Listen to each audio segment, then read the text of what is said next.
Good morning বন্ধুরা, কেমন আছো সবাই? আশা করি সবাই খুব ভালো আছো। Hello friend, welcome to it and repeat. আজকে চলে এসেছি অনেক দিন পরে তোমাদের সামনে রান্না নিয়ে। তা আজকে আমি যা যা রান্না করব সব কিছুই দেখাবো তোমাদের।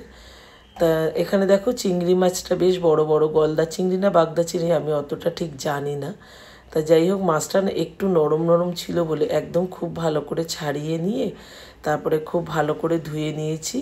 তারপরে ওটাকে একটু নুন হলুদ মাখিয়ে আর একটা পাতিলেবু কেটে নিচ্ছি, একটু লেবুর রসও দিয়ে নেব। যেহেতু একটু মাছটা একটু আমার কাছে মনে হলো যেন একটু নরম নরম, তার জন্য না আমি এটা করলাম, একটু পাতিলেবু মাখিয়ে রেখে দেবো। তো আজকে মাছটা না একটু অন্য রকম করে রান্না করব। তা চিংড়ি মাছ তো ঝাল হয়, তারপরে মালাইকারি, তা অনেক রকমেরই হয়। তা আজকে আমি এই মাছটা যেহেতু একটু অন্যরকম লাগলো, তার জন্য আমি একটু অন্যরকমভাবে একটু মাছের ঝোল টাইপের ঝাল ঝাল করে করব। তা ওদিকে ননদ সব সবজি কেটেই রেখেছিল, ফুলকপি টপিও কেটেছে, তবে ফুলকপিটা আজকে আর রান্না করব না। তা এখনই ওর বাবা এই লাল শাকটা নিয়ে আসলো। লাল শাকটা বলেছিল কালকে রান্না করার কথা, তবে আজকে দেখো শাক সবজি একটু টাটকা খাওয়াই ভালো, তাই না? তার জন্য শাকটাকেও কেটে নিয়েছে। আর এই যে হচ্ছে ননদ সবজি কেটে রেখেছে, ওই একটু দেখতে পেলে প্রথমে কপির ডাঁটাটা সেদ্ধ বসিয়েছি। কপির ডাঁটা দিয়ে আজকে এই সব সবজি দিয়ে না চচ্চড়ি বানাবো। এই শীতকালে না এই চচ্চড়িটা খেতে ভীষণ ভালো লাগে, তাই না? কে কে কপির ডাঁটার চচ্চড়ি ভালোবাসো অবশ্যই কমেন্টে জানিও। তা ননদ আবার ওই আলুগুলোকে ও ছাড়িয়ে রেখেছে। ও না সব সবজি ঠিকঠাক বুঝে কোনটায় কোন সবজি দিতে হবে ঠিকঠাক বুঝে অত কাটতে পারে না। তা আমি ওকে বলি আলুটাকে ছাড়িয়ে রেখে দিবি, আমি কেটে নেব। তা দেখো ছাড়িয়ে রেখেছে, অনেকক্ষণ আগে জল দেয়নি, তার জন্য একটু কালশিটে পড়ে গেছে। তা যাই হোক, একটু জল দিয়ে ধুলে এটা উঠে যাবে, একটু জল দিয়ে ভিজিয়ে রাখলে। তা 4টে আলু ছাড়িয়ে রেখেছে, তার মধ্যে 2টো আমি চচ্চড়িতে দেবো। আর আজকে আলু দিয়ে, ওই যে বললাম না চিংড়ি মাছটা একটু অন্যরকম করব, আলু দিয়ে চিংড়ি মাছটাকে রান্না করব আজকে, একদম মাছের ঝোলের মতন আর কি। তা যাই হোক, রেসিপিটা দেখো, খেতে কিন্তু বেশ ভালো লেগেছে। তা এই যে রান্না বসিয়ে দিলাম, এই ফার্স্ট কড়াই বসালাম গ্যাসে। তা যাই হোক, অনেক দিন পরেই কিন্তু আজকে রান্নাটা করছি।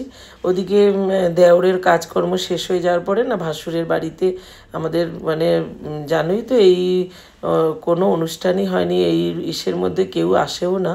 তা যাই হোক, আমরা মন্ত্র পড়া হয়ে যাওয়ার পরে ননদের এই দেওরের বাড়িতেই মন্ত্র পড়া হয়ে গেছে। তারপরে ভাসুরের বাড়িতে পরের দিন আমাদের মাছমুখিটা হয়েছে।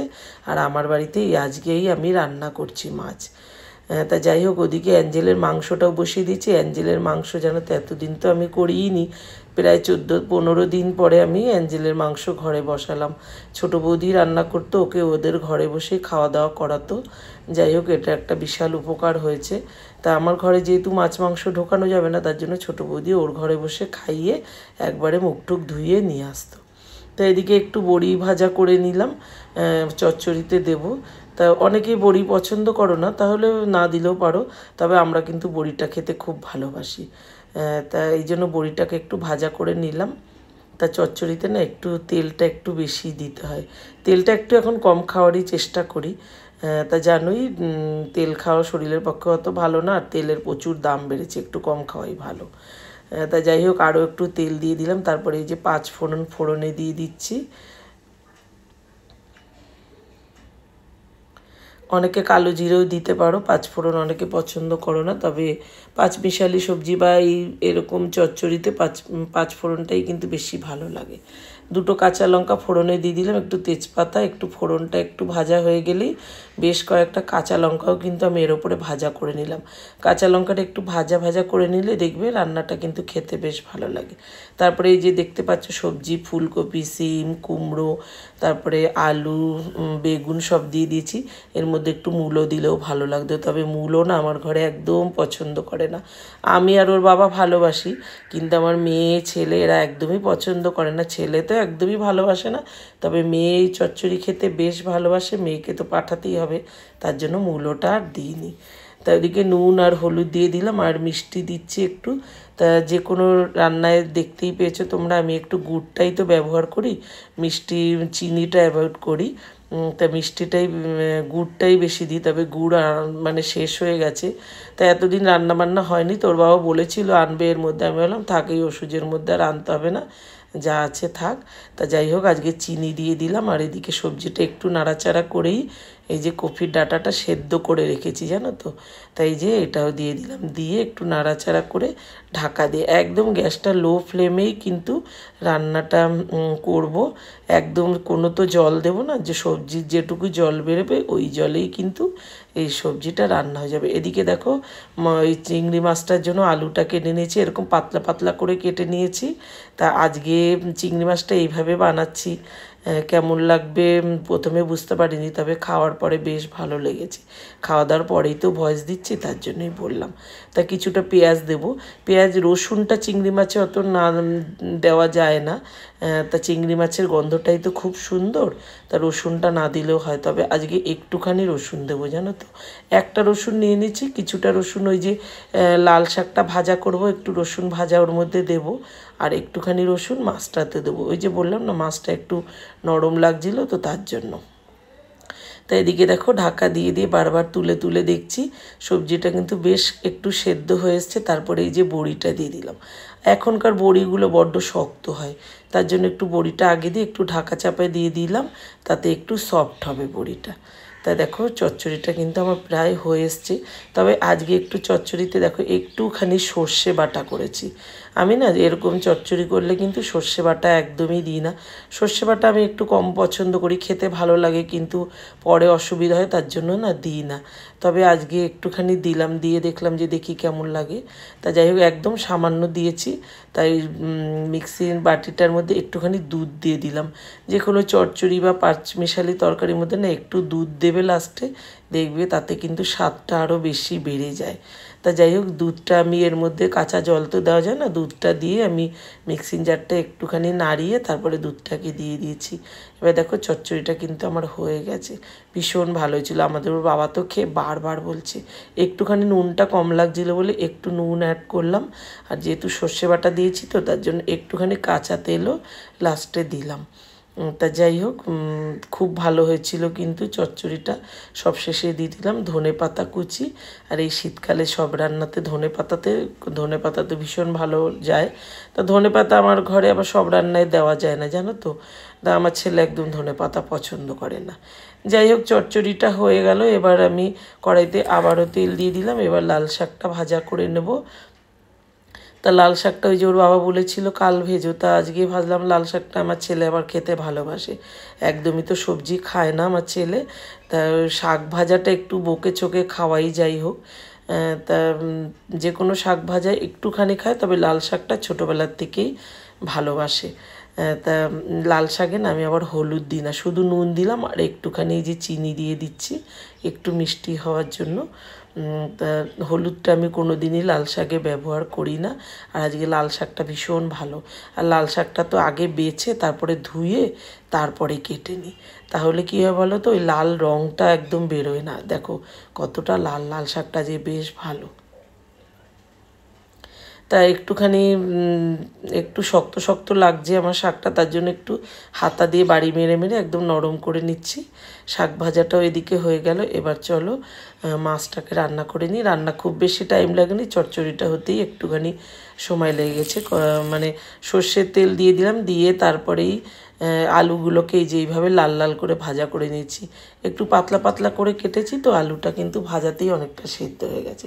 তারপরে ওই তেলের মধ্যেই চিংড়ি মাছটাকে একটু ভাজা করে নিচ্ছি। দেখো আমি না চিংড়ি মাছটা ভাজা করি না, আমার অনেক রান্নাতেই দেখেছো তোমরা, চিংড়ি মাছটা আমি ভাজা করি না। চিংড়ি মাছ কিন্তু বেশি ভাজা করলে না দেখবে শক্ত শক্ত হয়ে যায়।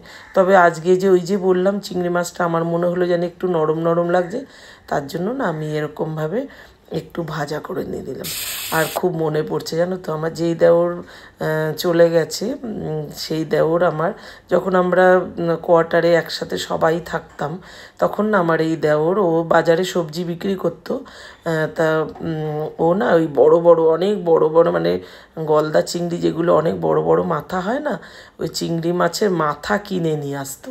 আর ওর মধ্যে না যে ওই যে হলুদ হলুদ টাইপের ঘিলুটা থাকে, তা আমাকেই বলতো, আমার রান্না খেতেও খুব ভালোবাসে। আর এই ভাত সরাতে জানো তো এমনই হয়তো ওই চেয়েছে ভাত সরাতে, ওকে আমি সব কিছু রান্না করে দিয়েছি। তা যাই হোক সেসব কথা আর বলে কষ্ট পেতে চাই না। তা এদিকে পেঁয়াজটাকে দিয়ে দিলাম, তারপরে আদা রসুন একটু মিক্সিতে পেস্ট করে রেখেছি সেটাও দিয়ে একটু ভাজা ভাজা করে একটুখানি জল দিয়ে দিলাম, একটু নাড়াচাড়া করে তা মশলার মধ্যে একটুখানি ধনে গুঁড়ো দিলাম, একদম সামান্য ধনে গুঁড়ো আর লঙ্কার গুঁড়ো, আর কিছুই দেবো না। আর টমেটো একটু দিলে ভালো হতো, তবে আজকে টমেটোটাও নেই। ওর বাবা বলছিল আবার বাজারে যাব নিয়ে আসবো, তা আমি বললাম ছাড়ো, আজকে আর যেতে হবে না। টমেটো সস অনেকটা ফ্রিজে পড়ে আছে, এতদিন তো টমেটো সস একদম খাওয়া হয়নি। তো ওই যে বলে না টমেটো সসে নাকি বাইরে রসুন টসুন দেয়, তার জন্য আমরা একদম মানে টমেটো সস ব্যবহার করিনি। তা যাই হোক, টমেটো সস দিয়ে আজকে রান্না করব মাছটা। যাই হোক, মাছটা এইভাবে করে খুব ভালো হয়েছিল। তো এই যে টমেটো সসটা বার করে নিলাম, এটা কিন্তু ওই বিশাল থেকে আনি আমরা এই টমেটো সসটা। তা 1 কিলো একটার সাথে একটা ফ্রি দেয়, আর এটা বিশাল প্রোডাক্ট, ভালো টমেটো সসটা ভালো, তার জন্যই আমরা এটা আনি। তা যাই হোক, দেখো এই যে আলুটাকেও দিয়ে দিলাম, একটু গ্যাসটাকে না এখন কমিয়ে রেখেছি। আলুটাকে দিয়ে একটুখানি জল দিয়ে তারপরে একটু কষিয়ে নেব। আলুটা সেদ্ধ হয়ে গেছে, হালকা সেদ্ধ একটু হবে, তারপরে একটুখানি জল দিয়ে তারপরে চিংড়ি মাছগুলোকে দিয়ে একটুখানি ফুটিয়েই নামিয়ে নেব। তা দেখো জল একদমই কম দিলাম, ঝোলটা যে যেমন রাখবে, যদি মনে করো একদম শুকনো শুকনো করবে তাহলে করতে পারো, তবে আমি একটুখানি ঝোল রেখেছি, আজকে তো ডাল টাল কিছু বানাইনি, তার জন্য এইভাবে বানিয়েছি। তা আমার চিংড়ি মাছটা কিন্তু হয়ে গেছে, বেশ বড় সাইজেরই ছিল চিংড়ি মাছটা। আমি একটু বড় সাইজের হলে কি হয় বলো তো, ওই গায়ের চামড়াটা রেখে দিই আর ওই টুথপিক দিয়ে লম্বা করে গেঁথে দিই, তাতে একদম লম্বা লম্বা থাকে। তা আজকে ওটা করিনি বলে একদম গুটিয়ে গেছে।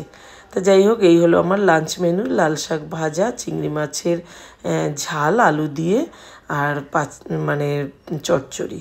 কেমন লাগলো ভিডিওটা অবশ্যই বন্ধুরা কমেন্টে জানিও। ভালো লাগলে প্লিজ লাইক শেয়ার করে দিও, চ্যানেলটাকে অবশ্যই সাবস্ক্রাইব করে দিও।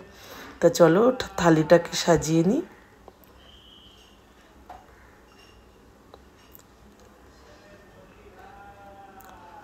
তাহলে কেমন লাগলো থালি সাজানোটা অবশ্যই জানিও। কেমন লাগলো, আশা করি সবাই তোমাদের ভালো লেগেছে। আজ আসি, সবাই ভালো থেকো, সুস্থ থেকো, সাবধানে থেকো।